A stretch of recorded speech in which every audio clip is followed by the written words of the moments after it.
Muy buenas noches, bienvenidos. Así comienza este resumen de noticias de la televisión pública. Una nueva semana. Nosotros estamos aquí para compartir con ustedes media hora de información. Lo que consideramos que ha sido lo más importante, lo que ocurrió en la Argentina y en el mundo, te lo vamos a contar acá como lo hacemos todos los días. Y este programa, ustedes saben, tiene una especialista en deporte, es Gabriela Previtera. Muy buenas noches, Gaby. ¿Cuál es el título esta noche?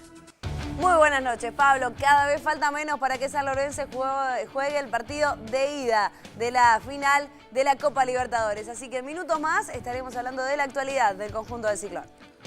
Muchas gracias, Gaby, te digo, por cuidar el boliche. Me han dicho que la semana pasada los envíos que comandaste estuvieron impecables. Así que te agradezco públicamente por cuidar este maravilloso programa que quedó en tus manos. Yo muy contento de estar nuevamente con ustedes. Y hoy, además, este programa tiene un estreno, porque ustedes saben que los lunes aquí había columna de tecnología con Esteban Mañani. Y bueno, Esteban Mañani va a venir los miércoles. Atención los fanáticos de la tecnología. El miércoles va a estar aquí Esteban Mañani. Y hoy, ¿qué tenemos? Un debut. Hoy empieza en nuestro programa una persona que es un lujo para nosotros. Vamos a tener análisis internacional. Vamos a mirar la política en el mundo. Pero ¿cómo la vamos a mirar? Desde la Argentina. Vamos a tratar de entender el mundo y de entender a la vez a la Argentina con un analista que se las trae. Tenemos que estar atentos a lo que nos va a indicar, lo que nos va a estar acompañando con lo que sucede en el mundo desde la Argentina. Está con nosotros y va a estar todos los lunes. Y le pregunto particularmente hoy de qué va a hablar al señor José Nathanson. Bienvenido, José. Gracias, Pablo. Buenas noches. Gracias por la presentación. Vamos a hablar hoy en momentos en que Argentina discute la situación de su deuda, de los holdouts, de los fondos buitre, etcétera, de los conflictos de deuda en el mundo. Un auténtico lujo, entonces, a partir de hoy, todos los lunes, en este resumen de noticias, vamos a tener el análisis internacional de José Nathanson para entender lo que sucede en la Argentina en el contexto mundial. Poner lo que nos pasa a nosotros en el mundo. Porque no estamos solos, porque estamos en un mundo que tiene sus particularidades y que a veces desconocemos. De todo esto nos va a hablar José Nathanson cada lunes en este programa. Nosotros comenzamos ahora con la información. Lo primero tiene que ver justamente con esto, con que continúa el conflicto con los fondos buitre. Nos cuenta Félix Taylor. El juez Tomás Griesa confirmó al mediador Daniel Pollack en la controversia con los fondos buitre. Días atrás, los abogados que representan a la Argentina habían planteado el alejamiento de Pollack por pérdida de confianza. Además, reiteró que deben seguir las negociaciones y en otra resolución dada a conocer este lunes, el magistrado autorizó al banco JP Morgan a pagar por única vez los bonos en dólares emitidos bajo ley argentina, tal como había ocurrido la semana pasada con Citibank, Euroclear y Clearstream.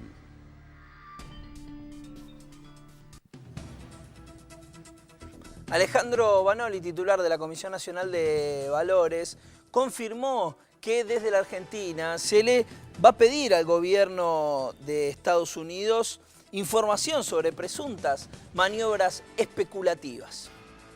La decisión del juez Griesa pone a la Argentina en una inédita posición de deudor, aún habiendo cumplido con los pagos a bonistas reestructurados y habiendo efectivizado el pago de la primera cuota del acuerdo al Club de París, tal como lo destaca el organismo en un comunicado oficial. Un pedido de información a la Comisión Nacional de Valores de los Estados Unidos. El presidente de la Comisión Nacional de Valores, Alejandro Banoli, anticipó detalles de la denuncia que presentará contra los fondos buitre por maniobras fraudulentas de seguros contra default ante la Comisión de Valores de Estados Unidos.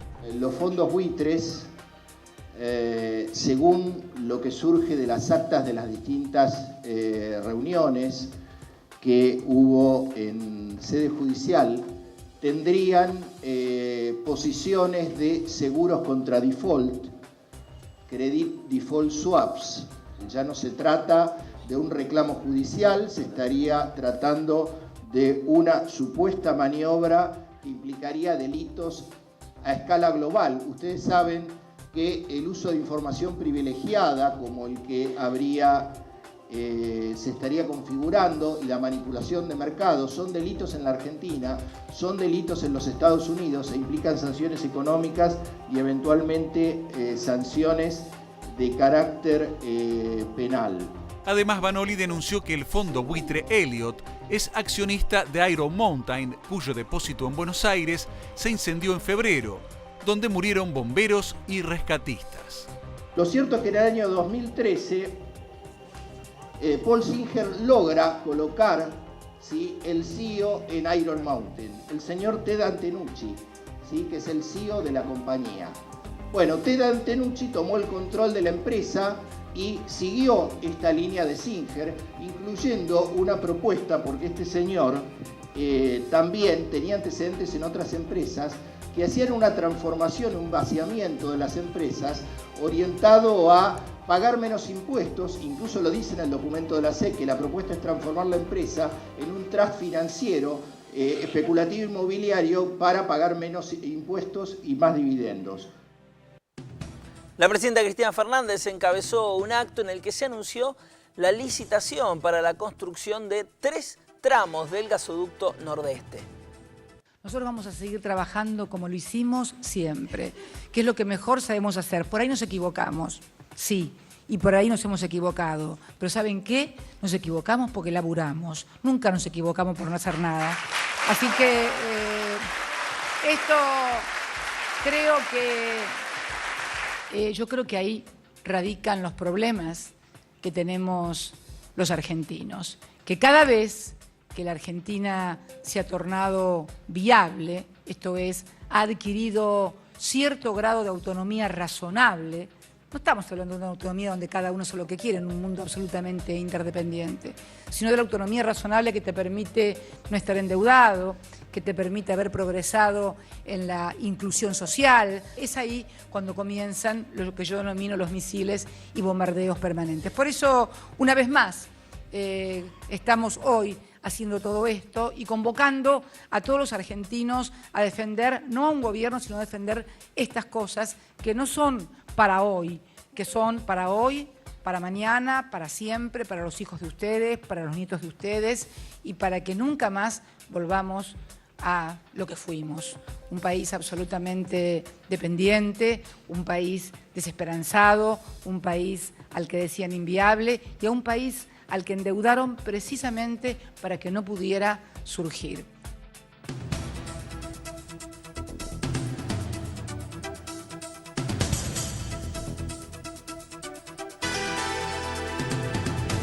Según una encuesta, la mayoría de la sociedad respalda la posición del gobierno ante los buitres. La consultora Ibarómetro realizó la consulta tras el discurso de la presidenta sobre los holdouts la semana pasada. El 52% de los consultados aprobó la postura de Cristina y el 56% espera que la oposición respalde al gobierno. En tanto, un 48% comparte la gestión del ministro Kicillof en el juzgado de Griesa. Bien, está planteado el conflicto de la Argentina con los fondos buitre. Y esto sobre todo pone en jaque, o no sé si sobre todo, pero pone en jaque también el acuerdo que tiene el Estado argentino con el resto de los bonistas, lo que es la deuda reestructurada. Y nos preguntamos entonces si esta situación es única, qué significa una deuda reestructurada, cómo sucede esto en el mundo.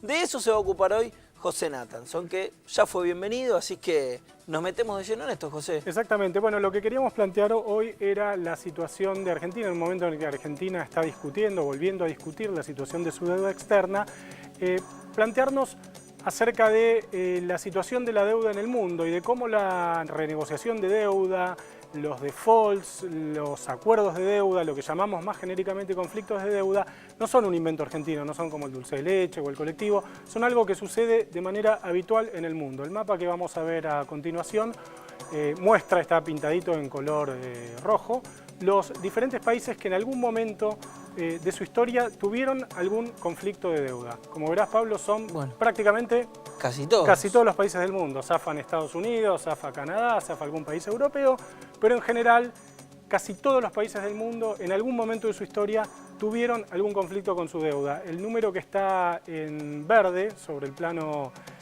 naranjo-rojo es la cantidad de eventos de deuda que tuvieron. La cantidad, por ejemplo, vemos ahí que Ecuador tuvo 10, que Argentina tuvo 7, que Brasil tuvo 8. Esto me parecía que era interesante para... Ese número entonces es la cantidad de veces Sí. que los países se han reestructurado su deuda. Exactamente. O sea, no solo que se han reestructurado, sino que se han reestructurado más de una vez. Más de una vez, sí, que defaultearon o reestructuraron o renegociaron o tuvieron algún, digámoslo así, conflicto o problema de deuda. Esto demuestra que la situación de Argentina no es una situación excepcional del conflicto mundial y plantea un tema que a mí me parece interesante y que creo que valía la pena llevar a la discusión, que es cómo la deuda externa y cómo la renegociación de la deuda externa es parte inherente de la lógica de funcionamiento del capitalismo, sobre todo en tiempos globales, porque esos conflictos de deuda que estamos señalando fueron sobre todo en los últimos años, en las últimas 2 o 3 décadas, digamos. Entonces, la mayor parte de los países europeos, por ejemplo, tuvo algún tipo de renegociación de deuda o de conflicto, de default, en la Segunda Guerra Mundial. Casi todos los países de América Latina, veíamos en el mapa, no hay prácticamente ningún país de América Latina que no haya tenido alguna disputa en este sentido, renegociaron o tuvieron algún problema con su deuda hacia la década del 80. Ahí estamos viendo cómo muchos países europeos, obviamente en base a invasiones, guerras, destrucciones masivas, tuvieron que rearmar su deuda y que replantear su situación de deuda. Lo mismo con América Latina en los 80, Brasil tuvo un default fuerte en los 80, México tuvo otro, Argentina tuvo otro, después hubo otra tanda de conflictos de deuda hacia el final del periodo neoliberal, digamos, Argentina 2001 es un caso, pero por ejemplo Uruguay, un caso que se menciona menos, renegoció su deuda también en el año 2003. Quiero decir con esto, la renegociación de deuda, los conflictos de deuda, los defaults son parte de la lógica de funcionamiento del capitalismo. Por eso creo que no hay que asombrarnos, ¿no? Me quiero quedar con esto que decís porque es como una afirmación muy contundente, muy clara. O sea, lo que vos estás planteando es que necesariamente para que el capitalismo funcione, por lo menos para que a algunos les funcione, tiene que existir esto. Hay países que en un momento necesitan empezar a reestructurar su deuda, pero sobre todo estamos hablando de que necesariamente los países están permanentemente endeudados. Sí, claro, ese es un problema básico. Vos sabés que por cada bien o servicio que se produce en el mundo, o sea, bien o servicio, algo tangible que se produce en el mundo, por cada dólar de bien o servicio que se produce en el mundo, hay 10 dólares equivalentes en el mundo financiero. Esto quiere decir que el mundo financiero es 10 veces más grande que el mundo, digamos. Claro. Entonces, algunos creen, algunos analistas sostienen, que las renegociaciones de deuda son una manera que encuentra el capitalismo para que el mundo financiero en algún momento explote, esa deuda se achique y la máquina vuelva de nuevo a funcionar. Argentina no tiene un problema tan grave como tenía en su momento, la relación deuda-PBI está en el 40-45%, deuda pública, si uno mira deuda en dólares es 10-15%, ahora hay países europeos como Grecia, Italia, Portugal, que tienen una relación deuda-PBI del 150%. Digamos. Y hay una pregunta, José, que parece obvia, pero que quizás estaría bien responderla, que es, veíamos ese mapa justamente donde aparecen y vos señalabas como uno de los países exceptuados de haber caído en esta reestructuración es justamente Estados Unidos. Sí. ¿Por qué es? ¿Porque se te ponen las reglas? Sí, porque Estados Unidos produce la moneda de referencia. O sea, si todo el mundo produce un bien, que vos sos la única persona o el único país en el mundo que lo podés generar, obviamente no vas a tener ningún problema de solvencia. Estados Unidos produce dólares. La mayor parte de las transacciones financieras del mundo se producen en dólares. Entonces, ante una eventual crisis financiera, etcétera, Estados Unidos prende la famosa maquinita que allí sí funciona a toda velocidad. Y ahí es donde aparece como alternativa la posibilidad de también dar esa pelea y ese debate de que las reservas de un Estado no estén solo en dólares, por ejemplo. Exactamente, por eso Argentina acaba de firmar un acuerdo con China para hacer un intercambio de monedas y que el comercio bilateral se pueda hacer en yuanes y no solo en dólares. Tiene un acuerdo con Brasil que no termina de arrancar, pero que está firmado. En la medida en que más países puedan desengancharse del dólar, porque ¿qué sentido tiene que yo le venda algo a Brasil que está a 10 kilómetros de nuestra frontera, pegado a nuestra frontera, en dólares? Podría ser un acuerdo entre reales y pesos y a partir de ahí hacer las transacciones. Bueno, es un tema. Ahora, vos sabés, Pablo, que Estados Unidos, y para ya contar un caso que es especialmente curioso y que me parece interesante de renegociaciones y conflicto de deuda, cuando Estados Unidos invade Irak en el 2003, una de las primeras decisiones económicas que toma como Estado que ocupa Irak es defaultear la deuda iraquí, porque consideraba que era una deuda odiosa. Entonces Estados Unidos ordena el default iraquí, que eran deudas sobre todo por cuestiones de armas con Rusia y con Francia, y genera un evento de default en Irak. Quiero decir, Estados Unidos no defaultea en su propio país, pero cuando invade otro país sí acepta el default, no lo acepta, lo impulsa, claro, digamos. Entonces me parece que el dato a subrayar, y esto era lo que yo quería traer hoy, es la idea de que la deuda en la medida en que vivimos en un mundo financiero tan apabullante, tan enorme, tan grande, que repito, es 10 veces el mundo real, o sea, hay 10 veces más dólares en circulación en el sistema financiero que en la economía real, en la economía de la gente, de la economía tangible. En la medida en que esto ocurra, los conflictos de deuda son algo que va a seguir ocurriendo. Seguramente el próximo escenario no va a ser Argentina, no va a ser América Latina, va a ser Europa. Bueno, queda claro, José, Bueno. realmente. Nos deja un poco, a mí por lo menos me deja pensando y siempre con algo de angustia, ¿no es cierto? Sí, son temas por lo inalcanzable, ¿no? Sí. Por lo inabarcable que resulta para nosotros. José, muchísimas gracias. Bienvenido a este programa. Va a ser un placer tenerte aquí todos los lunes. Bueno, muchas gracias. Realmente. Muchas gracias, nos veremos todos los lunes. Avanzamos nosotros con la información. Este es el momento del picado de noticias.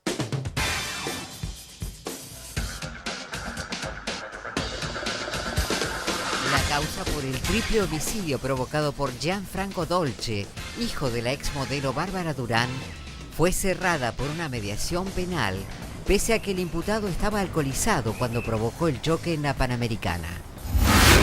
El fiscal Álvaro Garganta y familiares de las víctimas del cuádruple homicidio de La Plata, ocurrido en 2011, apelarán ante la Cámara de Casación Penal la absolución de Osvaldo Karateka Martínez, uno de los imputados. La recaudación fiscal de julio creció 33,4% respecto al mismo mes del año pasado, al sumar más de 107.000 millones. La suba fue impulsada por el impuesto a las ganancias, IVA, derecho a las exportaciones y a los débitos y créditos bancarios. El gobernador bonaerense Daniel Scioli recorrió la Fundación Felices los Niños, intervenida la semana pasada tras las denuncias por desvío de fondos hacia la unidad penal de Campana, donde se encuentra detenido el cura Julio César Grassi. Un solo apostador ganó más de 25 millones de pesos al acertar los 6 números más un jack en el sorteo del loto del domingo. La boleta fue confeccionada en una agencia del barrio porteño de Congreso. Hay mucha gente que son vecinos, gente que trabaja por la zona. Igual ya chequeé si es uno de los que viene siempre y juega los mismos números, pero no, en este caso o fue alguien de paso o fue alguien que cambia los números constantemente y bueno, no sé, veremos si aparece. No creo que aparezca, pero bueno, quizás, ¿no? Las 4 compañías de telefonía celular deberán ofrecer un plan prepago nacional con los mismos valores. El secretario de Comercio dijo que es un plan de referencia que reforzará la competencia efectiva. Para Movistar, Claro y Personal, los 30 segundos de llamada de voz nacional costará 1 peso con 47 centavos y a partir del segundo 31 cada segundo 0,049. El mensaje de texto por unidad costará 0,74 centavos y el mensaje de texto con imagen costará 1 peso con 20. Internet por día costará desde 1 peso con 95 a 2 pesos con 50. En Nextel, los 30 segundos de comunicación por radio llamado costará 0,31 centavos y a partir del segundo 31, 0,010.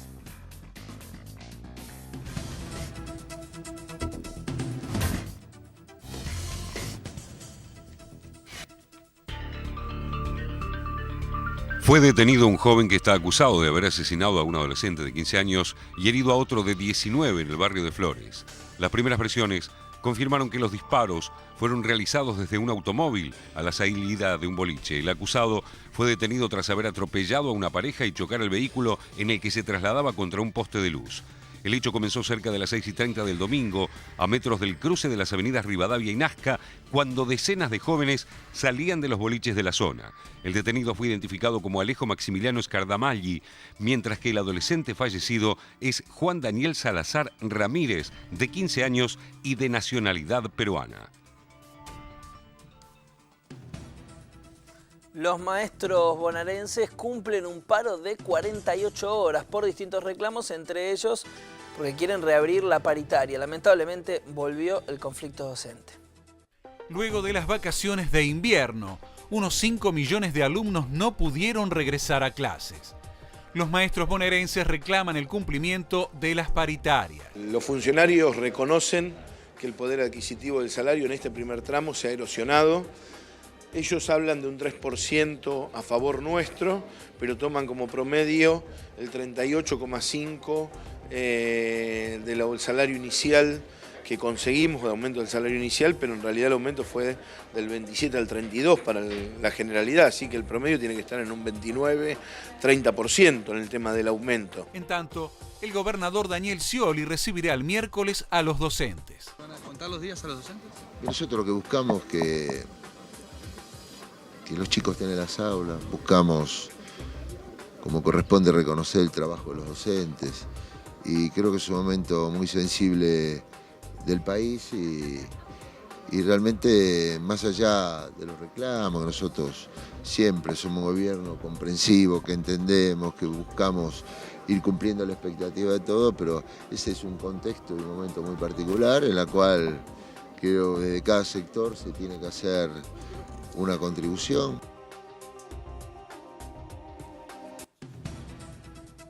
Rodolfo Ortega Peña, abogado y militante, fue recordado a 40 años de que fuera asesinado en 1974.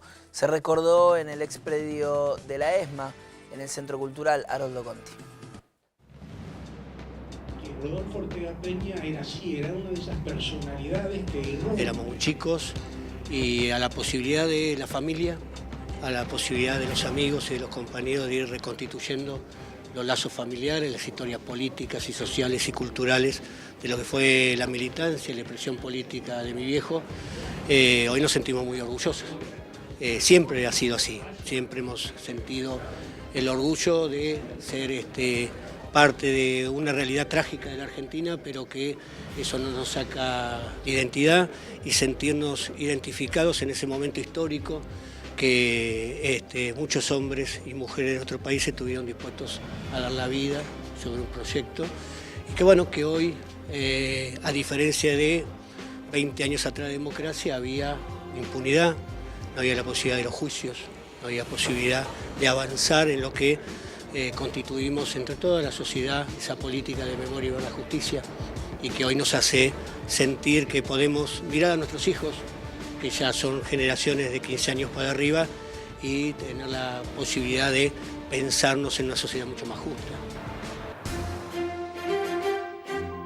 Y la información del ámbito internacional nos lleva ahora a Medio Oriente. Israel y dirigentes palestinos acordaron una tregua humanitaria de 72 horas que comenzó este martes. Lo confirmó el jefe negociador palestino, Hassam al-Ahmed, al revelar que aceptaban el alto el fuego propuesto por Egipto. El dirigente del movimiento Al-Fatah explicó en un comunicado que durante el cese de las hostilidades, Egipto entablará contactos con Israel y la delegación negociadora palestina, integrada también por miembros de Hamas. En las últimas horas, Israel volvió a bombardear una escuela de la ONU en la Franja de Gaza y recrudecieron los ataques. Unos 1.800 palestinos murieron, entre ellos 400 niños. En tanto, son 64 los soldados israelíes fallecidos. El canciller israelí, Avigdor Lieberman, aseguró que la ONU podría tomar el control en la Franja de Gaza.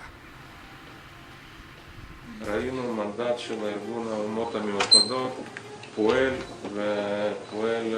לא רע, ולכן גם פה צריך לשקול להחזיר את המנדט על הניהול עזה, לשליטה בעזה, לאו"ם, ואני בהחלט לא פוסל את זה.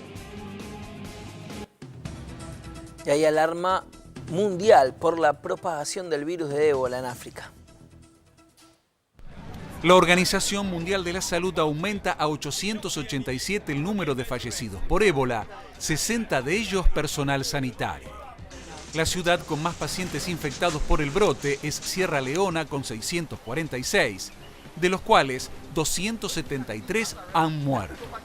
Es la cepa más letal y el brote más grande jamás registrado de esta enfermedad, según el organismo internacional. En Estados Unidos, donde ya hay 2 infectados, un grupo de virólogos espera probar pronto una vacuna experimental contra el ébola. La Cruz Roja denunció la lentitud y la difusa respuesta de la comunidad internacional a la epidemia. Por su parte, Estados Unidos enviará un equipo sanitario a África. Las autoridades aún no toman medidas para evitar la expansión del brote. Los vuelos no sufrieron restricciones.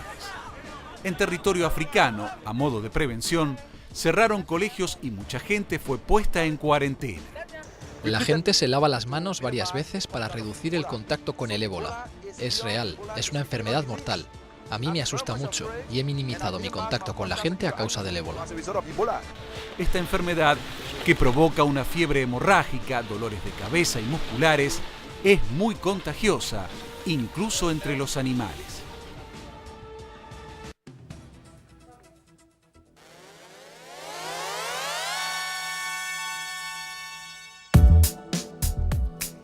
Es el momento de los deportes. En este programa es el momento de Gabriela Previtera. Gaby, ¿cómo estás? Dígame, muy bien. ¿Usted? Muy bien, espectacular. ¿Me Ansioso, extrañó? por ¿Un supuesto. poco? ¿Vos? Sí, por supuesto, no es lo mismo. Pero la pasaste bien igual acá. Me dijeron que estuvo todo muy bien, todo muy cuidado, como Muy bien, correspondía. los chicos me tratan muy bien. Lo bien que hacen, saben que después vuelvo yo, si no se arma acá. Así me gusta. Lo único venga, que, poner un falta poquito de es que orden te acá. traten mal, escúchame. Dígame. Tenemos deportes. Tenemos deporte y muchísimo de deportes Muchísimo. para compartir. Una de las cosas más importantes que van a pasar esta semana tiene que ver con San Lorenzo de Almagro, que jugará el partido de ida de la final, en realidad, el de ida de la final, el primero de la Copa Libertadores. Es el gran objetivo que tienen hace muchísimos años. Es la copa que le falta a la vitrina santa, a este conjunto de Boedo que tiene a este entrenador, el Patón Bausa, que ya sabe lo que es ganar la Copa Libertadores y que por eso además fue elegido por esta dirigencia. El partido va a ser el miércoles 21 a 15 y se verá a través de nuestra pantalla, a través de la pantalla de la TV pública. Ya San Lorenzo se encuentra en Paraguay, donde va a enfrentar a Nacional. A partido de esta tarde, cerca de las 21 a 15, ha llegado a este país vecino, obviamente pensando y con la gran esperanza de conseguir un triunfo que le permita definir en la vuelta con más tranquilidad. Recordemos que la final de la Copa Libertadores ya no vale el famoso gol visitante vale doble, ¿sí? Ya no está en esta instancia, No habrá que existe más. definir, claro, habrá que definir con una buena diferencia de goles. Localidades totalmente agotadas para el partido de ida, fueron 4.000 las que tiene San Lorenzo a disposición y ya a partir de hoy comenzaron a venderse las de la vuelta, la del 13 de agosto. Vamos a compartir la palabra de aquellos hinchas que tienen la posibilidad de un puñado, algunos pocos, de viajar justamente a ver el partido de visitante de esta final de San Lorenzo frente a Nacional. Yo creo que la nueva comisión directiva ordenó al club, es un factor muy importante. Yo hace muchos años que soy socio y sigo la campaña y han transformado el club. 2 años atrás peleábamos el descenso, hoy estamos peleando una Copa Internacional. Para nosotros es muy importante, por eso quiero agradecer a la nueva comisión directiva que está dando todo por San Lorenzo. Familia, somos 5 generaciones de hinchas de San Lorenzo. Mi abuelo no lo vio salir campeón, mi viejo tampoco. Y bueno, yo tengo a los 64 años, a lo mejor estoy casi seguro que vamos a dar la vuelta. La expectativa es grande. Sí. La expectativa es grande por la Copa, pero digamos, yo creo que todos los sanlorencistas la gran expectativa la tenemos acá, en este lugar, ¿no? Volver a lo que fue mi infancia en este lugar, ¿no? Volver a Boedo. Una de vitalicio. Bueno, me imagino como todo hincha ansioso, nervioso, con ganas de darle la vuelta. Ganas de dar la vuelta, ganar a Libertadores, que es un anhelo, es una obsesión, como dice la publicidad, es una obsesión. Vamos a tratar de ganar. Es una cuenta pendiente para San Lorenzo. Sí, seguro. Que esta vuelta se tiene que dar, yo pienso que sí. ¿Toda la familia de San Lorenzo? Toda la familia de San Lorenzo. ¿Alguna cábala para este encuentro? Miramos todos juntos en mi casa, que queda en la calle Inclán. ¿De dónde viene usted? Yo vivo acá, pero soy de Corrientes. Vienen mis sobrinos, todos vienen a mirar el partido. Hay muchos nervios, por supuesto, por lo que pueda llegar a realizar San Lorenzo. Recordemos, este miércoles en Asunción frente a Nacional va a estar jugando el partido de ida de la final de la Copa Libertadores y el próximo, el 13 de agosto, el de vuelta. Y todos estos hinchas hoy son algunos de los pocos que han podido acceder ya a quedarse con las localidades. Cambiamos de deporte ahora, nos vamos a hablar de básquet porque el seleccionado argentino conducido por Julio Lamas, ya sin la presencia de Delfino, que se baja por lesión, sin Manu Ginóbili, que finalmente los Spurs no le van a permitir disputar el próximo Mundial de España, se están poniendo a punto justamente para esa Copa del Mundo que arrancará el 30 de agosto. Hoy tuvieron una jornada particular. Desde el centro porteño hasta el planetario partieron en caravana con un micro descapotado para que la gente pueda saludarlos, por supuesto, y pudo jugar con ellos en el planetario, donde además le mostraron un video que los motivó. Vamos a compartir lo que decían los protagonistas. ¿Con qué expectativa? Con las mejores. Tratar de hacer las cosas bien y bueno, llegar lo más arriba posible. ¿Falta de Ginóbili? Bueno, se va a sentir seguramente, pero bueno, creo que tenemos jugadores suficientemente capacitados como para intentar reemplazarlo, no sé si a él, pero bueno, por lo menos cubrir esa posición. He hecho bien algunas cosas, otras no, y por algunos minutos también hemos jugado bien y por otros no, como es bastante probable con 8 días de preparación. Así que ha sido útil para ver por dónde tenemos que comenzar los entrenamientos de esta tarde. Creo que hemos funcionado bien defensivamente y en ataque tenemos que mejorar algunas cosas que vamos a entrenar.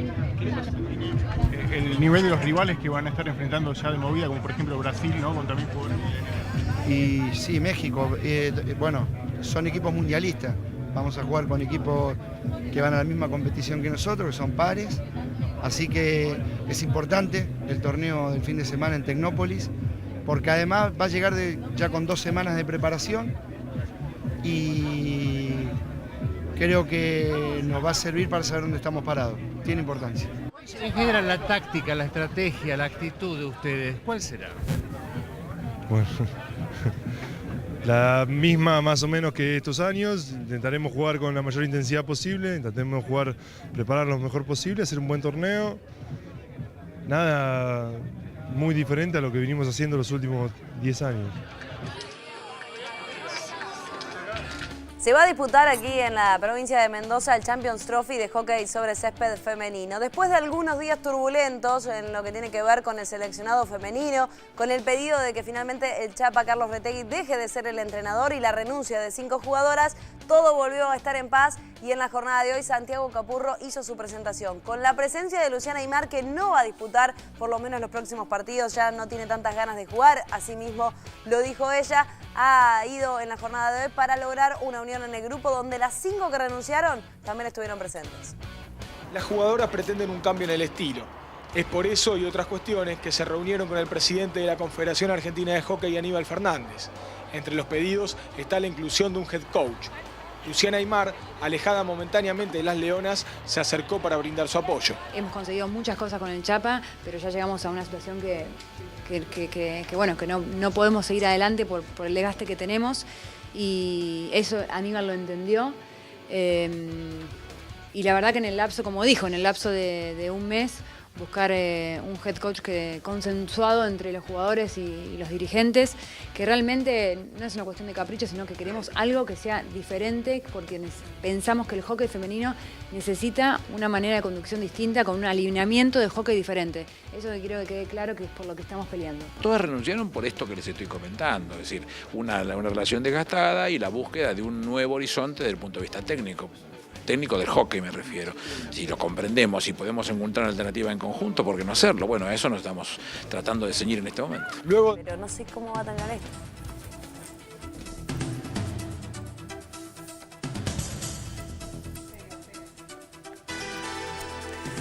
Y lamentablemente las noticias que no tenemos ganas de dar, que nunca queremos dar. Rodolfo Mota, un histórico del fútbol del ascenso, un ídolo para Nueva Chicago fundamentalmente, equipo en el que prácticamente pasó toda su vida como jugador y por supuesto también como entrenador dentro de otros equipos que lo ha tenido como DT. Hoy lamentablemente, después de pelear durante muchísimo tiempo con una enfermedad, ha fallecido Rodolfo Mota. Insisto, es uno de los históricos técnicos que ha tenido el fútbol del ascenso aquí en la República Argentina. Ha pasado por Temperley, Platense, Racing de Córdoba, Ferrocarril Oeste, Chaco Forever, Estudiantes de Buenos Aires y por supuesto en Nueva Chicago, donde estuvo en 4 etapas y es el gran ídolo que ha tenido la institución de Mataderos. Por supuesto desde aquí saludamos y les damos el pésame a toda su familia.